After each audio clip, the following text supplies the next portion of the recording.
Welcome to Cooking to Feast. Today we're going to take one of my favorite things, which is ribeye steak. We're going to cut this up really, really thin so that we can make steak and cheese subs. That's right. So we're going to start with ribeye, onion, provolone, cheese, seasonings, and the toppings are whatever you want it to be. This isn't going to be a topping tutorial.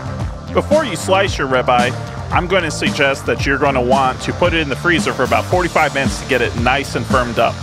That way, when you're slicing it, especially if you're not using a meat slicer like I am, that you'll be able to get nice thin strips, which is essential for this. So this part of the video was filmed while I was on vacation, so we're going to do some modest steak and cheeses here. Once you're done with it, you're going to have a pile of meat that looks like this that's ready to go. Look how thin that is. Trust me, the thinner the better for this. In addition to meat, we're going to have onion here, and I suggest half an onion per sub.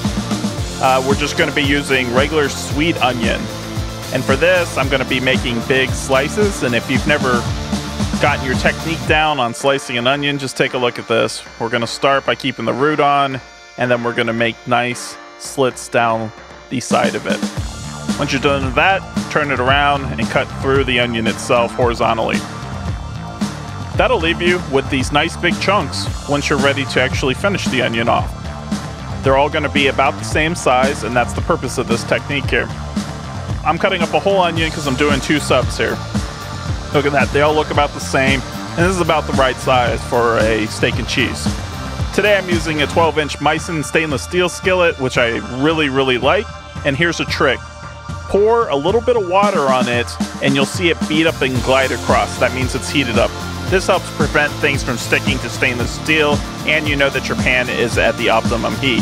First, we're going to cook the onions by adding 1 tablespoon of oil to the pan, and this is going to help the onions to not stick and also get a nice caramelization on the outside of it. So add your onions to the pan and then mix them around thoroughly to get them all coated in oil.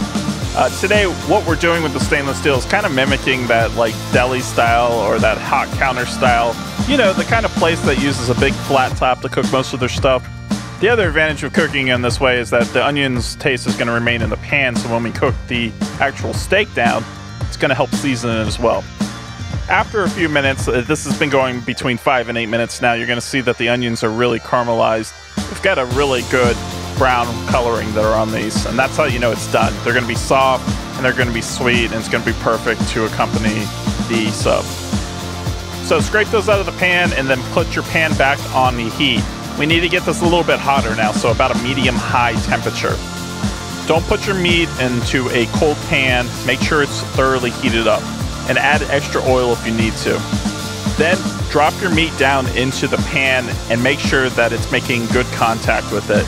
Don't spread it around too much, but make sure that it's all on a flat surface, and then just let it cook.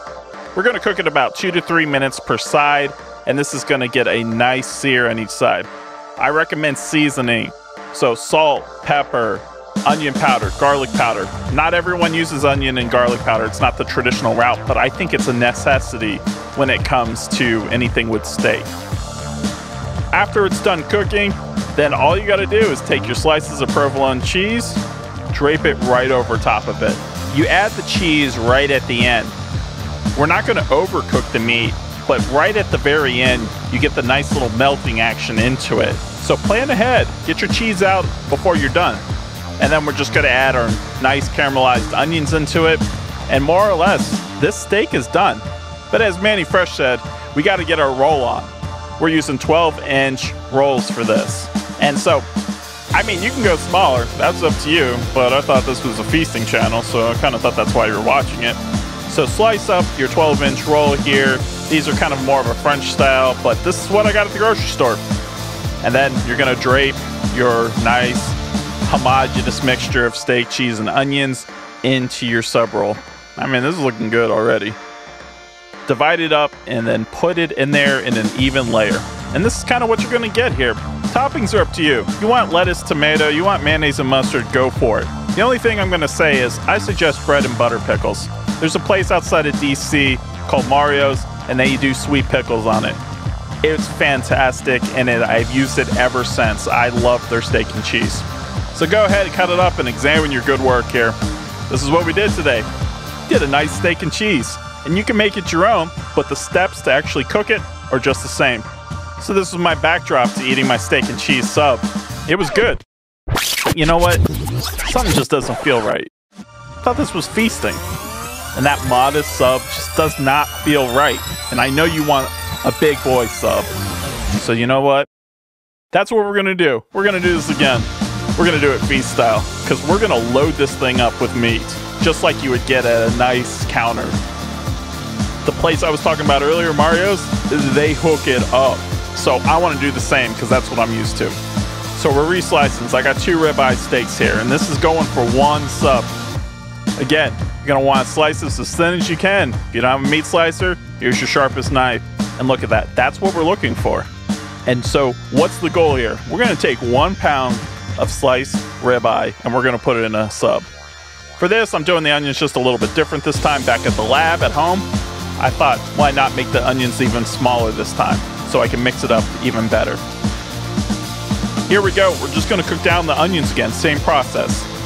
And then, since I'm at home this time, I get to use my nice grill spatula. Look at these. These are starting to caramelize up. And I even got my Wegmans 12-inch subs here. This is really important. The sub roll you pick needs to have a little bit of a crusty outside and then a very fluffy, pillowy inside.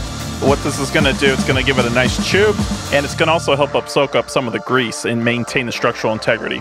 Here, I'm just kind of like visualizing where the meat needs to go with the bun, and then we're going to take the meat on a medium-high temperature, and we're just going to place it right on there again. Just like when you're cooking a steak, you want to sear the outside of the meat to get that nice Maillard reaction. So again, we got 1 pound of steak here. We got to season this up with the onion powder and the garlic powder and salt and pepper. If you've seen any of my other videos, you know I like garlic. Did you think anything was going to change here? So after about 3 minutes here, we're flipping it over to the other side to finish cooking. And you're going to see a nice sear marks on this. That is really good flavor that's going to be into this sub. Now we have the finished product here, the cooked steak, and we're going to add our onions. I think I really like these stringer onions better than the chopped onions from before. The texture just blends better with the meat and the cheese.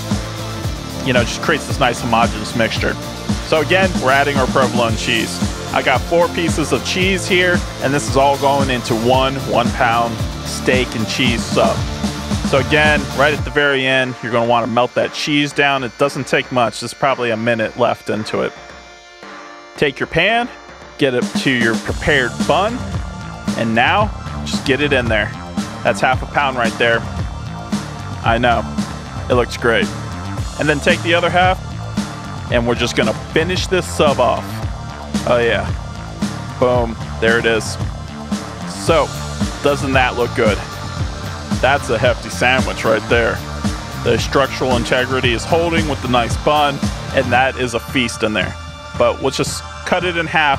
And one thing you'll notice on the side here is that this is a runny sandwich, a runny with grease here. So get the good bread, feast the right way, and then enjoy it, because you're going to be really full after this. That's how you do a steak and cheese sub. This is Cooking to Feast. Subscribe for more.